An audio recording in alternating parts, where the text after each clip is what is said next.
ఇక్కడ చాలా చక్కగా కనిపిస్తుంది. మాకైతే ఏం అర్థం అవ్వట్లేదు ఇక్కడ, కానీ శిల్పం మాత్రం బాగుంది. అదేంటో కొంచెం చెప్పండి. ఇక్కడ శిల్పి చాతుర్యము, ఆవు శరీరం ఒక్కటే, తలలు మూడు విధాలుగా అయ్యావని మనం గమనించవచ్చు. ఇక్కడ దూడ తల్లి వద్ద పాలు త్రాగుతూ ఉంటుంది. ఫిగర్ మనకు పూర్తి కనిపించలేదు. ఈ 2 తలలు మూసించామంటే ఈ తలతో దూడను చూస్తూ ఉన్నట్లుగా ఆవు. తర్వాత ఈ 2 తలలు మూసించామంటే ఈ తలతో గడ్డి మేస్తున్నట్టుగా ఈ తలతో. ఈ 2 మూసించామంటే ఇది స్టాండింగ్ పోస్ట్. శరీరం ఒక్కటే, తలలు 3, తోక ఒకటే. శిల్పి చాతుర్యం.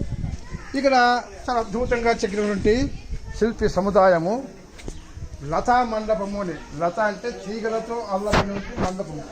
ఒక్కొక్క స్తంభములో 4 రకాలుగా డిజైన్స్ ఉన్నాయి. ఈ పక్క ఓ రకము, ఈ పక్క ఓ రకము, ఆ పక్క ఓ రకము, ఆ పక్క. దీన్ని లతా మండపం అని చెప్పి అంటారు అనమాట.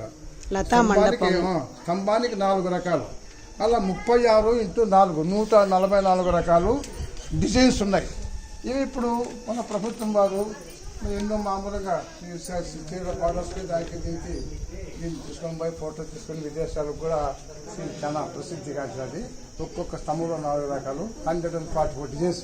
లతా మండపము అని చెప్పని అంటే లేపాక్షి డిజైన్స్ అండ్ శారీస్ వస్తాయి. ఇక్కడ ఈ డిజైన్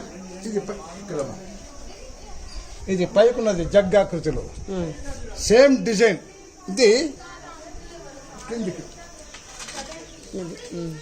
శిల్పి చాతుర్యం చాలా అద్భుతమైనది.